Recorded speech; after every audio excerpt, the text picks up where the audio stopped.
നമസ്കാരം, എല്ലാവർക്കും പുതിയൊരു വീഡിയോയിലേക്ക് സ്വാഗതം. ഒട്ടുമിക്ക പുരുഷന്മാരും അറിയാൻ വളരെയധികം താൽപര്യം കാണിക്കാറുള്ള ഒരു ചോദ്യമാണ്, ഒരു ദിവസം എത്ര തവണ സ്വയംഭോഗം ചെയ്യാം, അല്ലെങ്കിൽ സ്വയംഭോഗം എപ്പോഴാണ് അമിതമാകുന്നത് എന്നൊക്കെ. പക്ഷേ ഈ ചോദ്യം എന്തുകൊണ്ടാണ് സ്ത്രീകൾ ചോദിക്കാത്തത് എന്ന് നിങ്ങൾ എപ്പോഴെങ്കിലും ചിന്തിച്ചിട്ടുണ്ടോ?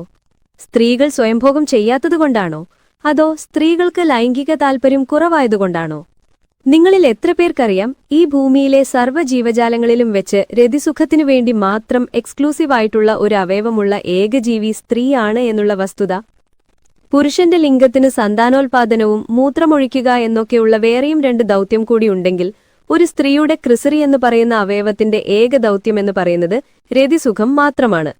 ഒരു സ്ത്രീയുടെ യോനിക്ക് പുറത്ത് വൾവിക്ക് മുകളിലായിട്ട് സ്ഥിതി ചെയ്യുന്ന അവയവമാണ് ഈ ക്രിസറി. അങ്ങനെയാണെങ്കിൽ സ്വാഭാവികമായിട്ടും സ്ത്രീകളല്ലേ പുരുഷന്മാരെക്കാട്ടിൽ കൂടുതൽ സ്വയംഭോഗം ചെയ്യേണ്ടതും ഇങ്ങനെയുള്ള ചോദ്യങ്ങൾ കൂടുതൽ ചോദിക്കേണ്ടതുമൊക്കെ? പിന്നെ എന്തുകൊണ്ടാണ് അവർ അത് ചെയ്യാത്തത്? സ്ത്രീകൾക്കും പുരുഷന്മാരെ പോലെ തന്നെ രതിമൂർച്ചയുടെ സമയത്ത് ഒരു ശുക്ലവിസർജനം സംഭവിക്കാറുണ്ടോ? ഈ ചോദ്യങ്ങൾക്കെല്ലാമുള്ള മറുപടിയാണ് ഇന്നത്തെ എന്റെ ഈ വീഡിയോ.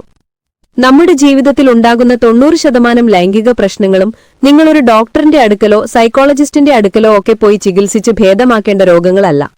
അത് പരിഹരിക്കാൻ നിങ്ങൾക്ക് വേണ്ടത് ശരിയായ അറിവും സമഗ്ര ലൈംഗിക വിദ്യാഭ്യാസം ഉൾപ്പെടുന്ന ഒരു കൗൺസിലിംഗും മാത്രം മതി. ദാമ്പത്യബന്ധത്തിൽ പല സ്ത്രീകളിലും വളരെ കോമൺ ആയിട്ട് കണ്ടുവരാറുള്ള ഒരു പ്രശ്നമാണ് ലൈംഗിക താൽപര്യമില്ലായ്മ. ഇത് പല കാരണങ്ങൾ കൊണ്ടുണ്ടാവാം.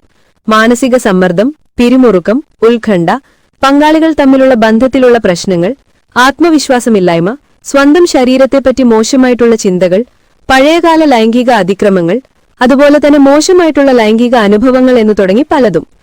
എന്നാൽ അധികമാരും പലപ്പോഴും സംസാരിക്കാത്ത ഒരു വിഷയമാണ് സ്ത്രീകളുടെ ലൈംഗിക താൽപര്യക്കുറവിനും സ്വയംഭോഗവുമായിട്ടുള്ള ബന്ധത്തെപ്പറ്റി. പലപ്പോഴും സ്ത്രീകൾക്ക് ലൈംഗിക താൽപര്യത്തിൽ കുറവ് സംഭവിക്കുന്നതിന്റെ പ്രധാന കാരണങ്ങളിലൊന്ന് സ്ഥിരമായിട്ട് സ്വയംഭോഗം ചെയ്യാത്തതാണ്. അതായത് സ്ത്രീകൾ അവരുടെ ലൈംഗിക ആനന്ദത്തിന് ശ്രമിക്കാത്തത്. ഈ സ്വയംഭോഗം എന്ന് പറയുന്നത് ഒരു ശാരീരിക പ്രവൃത്തി മാത്രമല്ല, അതിനൊരു വ്യക്തിയുടെ മാനസിക ആരോഗ്യവുമായിട്ടും നേരിട്ട് ബന്ധമുണ്ട്. കാരണം നമ്മുടെ ശരീരത്തിലെ ഏറ്റവും പ്രധാനപ്പെട്ട ലൈംഗിക അവയവം എന്ന് പറയുന്നത് നമ്മുടെ മനസ്സാണ്. അപ്പോൾ പിന്നെ എന്തുകൊണ്ടാണ് സ്ത്രീകൾ പുരുഷന്മാരെ അപേക്ഷിച്ച് താരതമ്യേന സ്വയംഭോഗം ചെയ്യാൻ മടി കാണിക്കുന്നത്? ഇതിനും പല കാരണങ്ങളുണ്ട്. ഇതിലൊരു പ്രധാന കാരണം ശരീരശാസ്ത്രത്തിലുള്ള ഒരു വ്യത്യാസം തന്നെയാണ്. പുരുഷന്റെ ലിംഗത്തെ അപേക്ഷിച്ച് ഈ ക്രിസറി എന്ന് പറയുന്നത് ബാഹ്യമായിട്ട് സ്ഥിതി ചെയ്യുന്ന ഒരു അവയവമല്ല. അതുകൊണ്ട് തന്നെ ഒട്ടുമിക്ക സ്ത്രീകൾക്കും അങ്ങനൊരു അവയവം അവരുടെ ശരീരത്തിൽ ഉണ്ടെന്നോ ഇനി ഉണ്ടെന്ന് മനസ്സിലായെങ്കിൽ തന്നെ അത് എന്തിനാണെന്നോ ഒന്നും അറിഞ്ഞുകൂടാ. നേരെ മറിച്ച് പല ആൺകുട്ടികളും സ്വയംഭോഗം ചെയ്തു തുടങ്ങുന്നത് ചെറുപ്പത്തിൽ തന്നെ മൂത്രമൊഴിക്കുന്ന സമയത്ത് അവരുടെ ലിംഗത്തിൽ സ്പർശിക്കുകയും പിന്നീട് അതിൽ നിന്നൊരു സുഖം ലഭിക്കുമെന്ന് മനസ്സിലാക്കുകയും ഒക്കെ ചെയ്തു തുടങ്ങുമ്പോഴാണ്. പല ആൺകുട്ടികളും ഉറക്കമുണരുന്നത് തന്നെ ഉദ്ധരിച്ച ലിംഗവുമായിട്ടുമൊക്കെ ആയിരിക്കും. ചുരുക്കം പറഞ്ഞു കഴിഞ്ഞാൽ ഒരു ആൺകുട്ടിയെ സംബന്ധിച്ച് ലിംഗത്തിന്റെ സവിശേഷതകൾ അവന്റെ കൺമുമ്പിൽ തന്നെ നടക്കുന്ന ഒരു പ്രതിഭാസമാണ്. ഈ ലിംഗം പോലെ തന്നെ ഉദ്ധരിക്കാൻ കഴിവുള്ള ഒരു അവയവമാണ് ക്രിസറിയം. പക്ഷെ ഇത് ലിംഗം പോലെ ബാഹ്യമായിട്ട് സ്ഥിതി ചെയ്യുന്ന ഒരു അവയവമല്ലാത്തതുകൊണ്ട് തന്നെ ഇതിന്റെ ഒരു പ്രാധാന്യമോ പ്രസക്തിയോ ഒന്നും പെൺകുട്ടികൾക്ക് മനസ്സിലാകാറില്ല.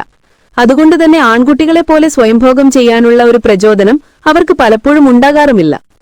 പഠനങ്ങൾ പ്രകാരം സ്ത്രീകൾ സ്ഥിരമായിട്ട് സ്വയംഭോഗം ചെയ്യുന്നത് അവരുടെ സ്വന്തം ലൈംഗിക താൽപര്യം വർദ്ധിപ്പിക്കുന്നതിനോടൊപ്പം തന്നെ അവരുടെ പങ്കാളിയുമായിട്ടുള്ള ബന്ധം മെച്ചപ്പെടുത്തുകയും വളരെ വേഗത്തിൽ രതിമൂർച്ചയിലെത്താൻ സഹായിക്കുകയും ഒക്കെ ചെയ്യും.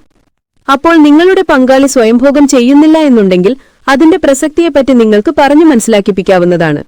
ഞാൻ അങ്ങനെ പറയുമ്പോൾ പലർക്കും സ്വാഭാവികമായിട്ടുണ്ടാകാറുള്ള ഒരു ചോദ്യം, എത്ര തവണ സ്വയംഭോഗം ചെയ്യുന്നതാണ് ഉചിതമെന്നാണ്.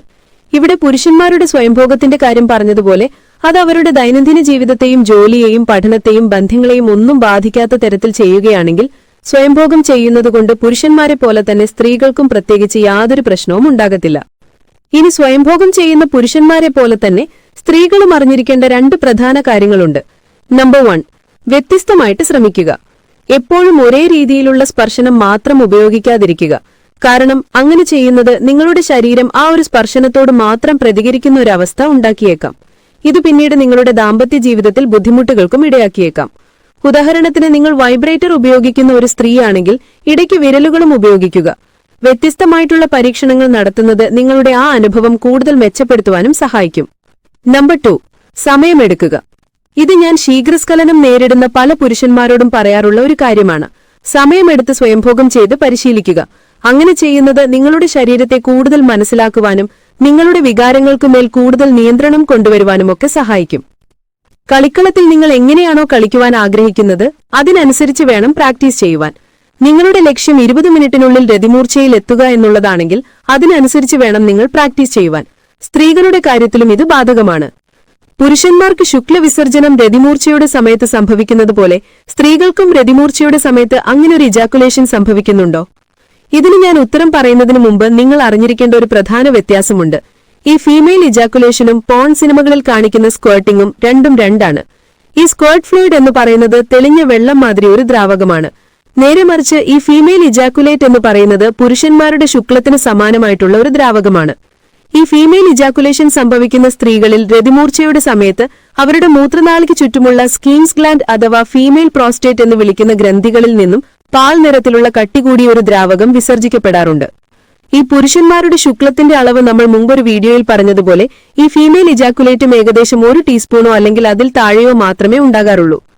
ഈ ഫീമെയിൽ ഇജാക്കുലേഷനും സ്ക്വേർട്ടിങ്ങും ഒക്കെ സാധാരണയായിട്ട് സ്ത്രീകളിൽ ഉണ്ടാകുന്നത് ഈ ജി സ്പോട്ട് എന്ന് വിളിക്കുന്ന ജി സോണിന്റെയോ ക്ലിറ്ററിസിന്റെയോ ഒക്കെ ഉത്തേജനത്തിലൂടെ ഉണ്ടാകുന്ന രതിമൂർച്ചയുമായിട്ട് ബന്ധപ്പെട്ടാണ്. പക്ഷേ ഇത് പറയുമ്പോൾ തന്നെ നിങ്ങൾ മനസ്സിലാക്കേണ്ട വേറൊരു കാര്യമുണ്ട്. ഈ ഫീമെയിൽ ഇജാക്കുലേഷനോ സ്ക്വേർട്ടിങ്ങോ ഒന്നും എല്ലാ സ്ത്രീകളിലും ഉണ്ടായിക്കൊള്ളണമെന്നില്ല എന്നുള്ള വസ്തുത. പഠനങ്ങൾ പ്രകാരം 10 മുതൽ 50% വരെ സ്ത്രീകൾക്ക് ഇത് അവരുടെ ലൈംഗിക ജീവിതത്തിൽ എപ്പോഴെങ്കിലും സംഭവിക്കാനുള്ള ഒരു സാധ്യതയുണ്ട് എന്നാണ് സൂചിപ്പിക്കുന്നത്. അതിന്റെ അർത്ഥം അങ്ങനെ ഉണ്ടാകാത്ത സ്ത്രീകൾക്ക് സന്തോഷകരമായിട്ടുള്ള ഒരു ലൈംഗിക ജീവിതം സാധ്യമല്ല എന്നല്ല. ഇങ്ങനെ അനുഭവങ്ങൾ ഇല്ലാത്ത സ്ത്രീകൾക്കും വളരെ സന്തോഷകരമായിട്ടുള്ള ഒരു ലൈംഗിക ജീവിതം സാധ്യമാണ്. വേറെ ചില സ്ത്രീകൾക്ക് ഇതൊട്ടും താല്പര്യമുള്ള വിഷയമായിക്കൊള്ളണമെന്നുമില്ല. കാരണം നമ്മുടെ എല്ലാവരുടെയും ശരീരവും ലൈംഗിക താല്പര്യവും ഒക്കെ വ്യത്യസ്തമാണ്. നിങ്ങളുടെ ലൈംഗികത നിങ്ങളുടേത് മാത്രമാണ്. അത് മറ്റുള്ളവരുമായി ബന്ധപ്പെട്ട് കിടക്കുന്ന ഒന്നല്ല. മാത്രമല്ല അത് നിങ്ങളുടെ വ്യക്തിത്വത്തെ രൂപപ്പെടുത്തുന്നതിലും ആത്മവിശ്വാസമുള്ള വ്യക്തികളായിട്ട് വളർന്നു വരുന്നതിലും ഒക്കെ ഒരു വലിയ പങ്ക് വഹിക്കുന്ന ഒരു ഘടകം കൂടിയാണ്. അതിൽ സ്വയംഭോഗം എന്ന് പറയുന്ന പ്രവൃത്തിക്ക് സ്ത്രീകളിലും പുരുഷന്മാരിലും ഒരു വലിയ പങ്കുണ്ട് എന്നുള്ള ശാസ്ത്രീയമായിട്ട് തന്നെ തെളിയിച്ചിട്ടുള്ള ഒരു സത്യം കൂടിയാണ്. അപ്പോൾ ഈ വീഡിയോ നിങ്ങൾക്ക് ഇഷ്ടമായെന്ന് വിചാരിക്കുന്നു. കൂടുതൽ വീഡിയോകൾക്കായി നിങ്ങൾ ഈ ചാനൽ സബ്സ്ക്രൈബ് ചെയ്യാൻ മറക്കരുത്. അതുപോലെ ഈ വീഡിയോ നിങ്ങളുടെ പ്രിയപ്പെട്ടവർക്കും കൂട്ടുകാർക്കും ഷെയർ ചെയ്യുക. നന്ദി.